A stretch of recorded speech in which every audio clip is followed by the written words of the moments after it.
As with all classic cars, they have their era. If you grew up in the 90s, one of the coolest cars you could have possibly thought about was a Camaro. Your Fox Bodies and your 90s Camaros have had a hell of a resurgence in the past couple of years because of the generation that grew up in that era now lusting after what they had in high school age, or what they grew up as kids watching their older brothers or their dads or their moms drive.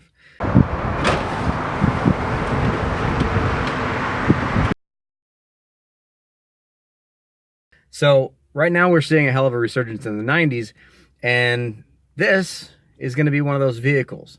This is a nicely kept, very well optioned 1992 Chevy Camaro RS.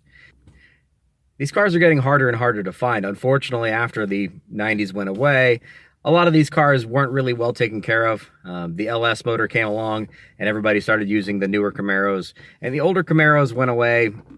You know, they weren't really well taken care of. It's the same thing in the Fox Body world. It's very hard to find a nice, clean 5-liter Fox Body. Unfortunately, they were used, abused, and thrown away. So finding one like this is actually a pretty cool process. This is a pretty unique car. I don't really want to go into a lot of the specifics on that, but this is a pretty unique car. As usual, we're getting used to the fact that we're here to help people move projects along. It's not necessarily the full builds anymore that we do. It's the helping customers who have gotten a project moving and gotten it forward, but they just get stuck, or they get to a point where they cannot figure out a solution to something, or they just run out of time.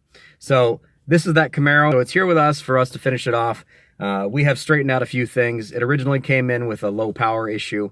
There were quite a few issues that were causing the low power issue. And as you can hear, when we fire this thing up, it's not exactly stock. Now there are a few things that are more figured out and sexier sounding than a small block Chevy with a nice big cam in it.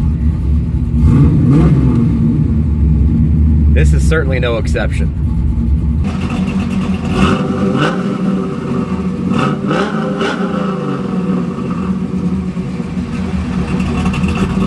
Let's take it for a drive.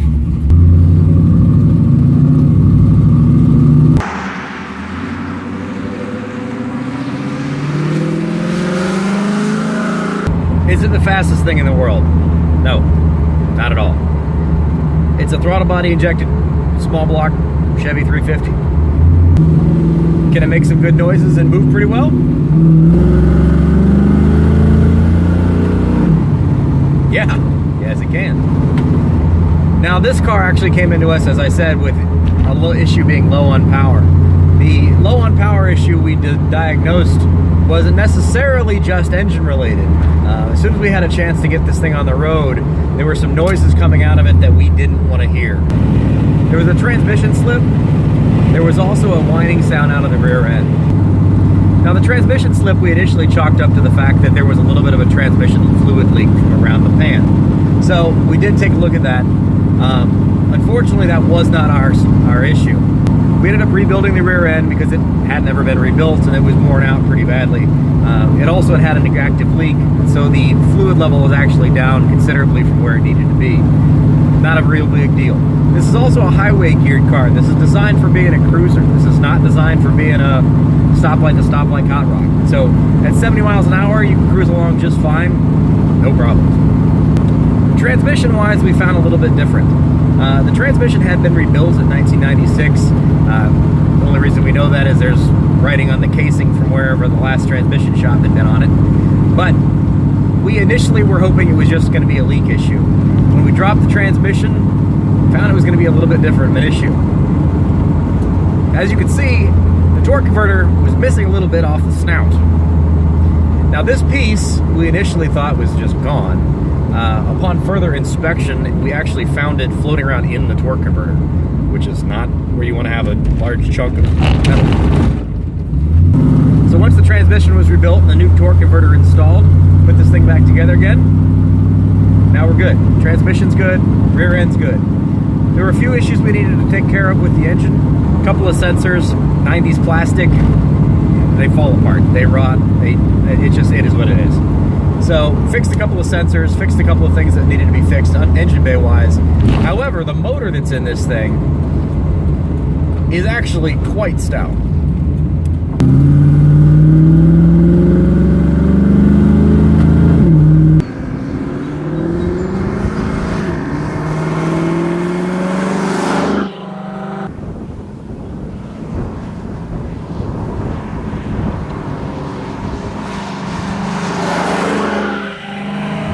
Engine bay wise, this motor tested great across the board.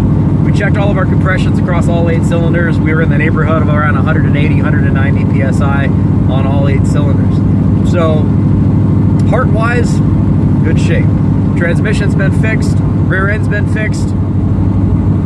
We got ourselves a nice little 1992 Camaro here. Now that we're done with this vehicle, this one's actually going to go back to the owner, and then the owner's going to send this thing off to paint and get the interior done.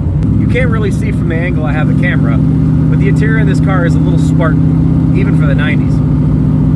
This car is actually in the process of getting restored, I guess you would call it, back to its original 1990s glory. The neat thing with this is it's pretty much all original stuff. Most people, when you buy one of these cars, you tear out everything that's in it, you rat rod the hell out of it, or you resto mod it with a new LS power plant and a new LS setup. This is not that car. This is not something somebody shoehorned an LS into and made it into a modern version of what it used to be. This car is well on its way to being a great example of the best of a 1992 Camaro.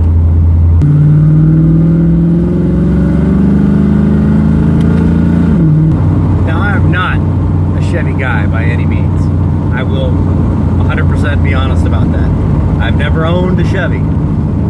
Worked on a lot of them. We've done a lot of Chevys. But one thing I will say for Chevy is they figured out that small block forever ago. And there's a reason that a small block Chevy is in so many hot rods.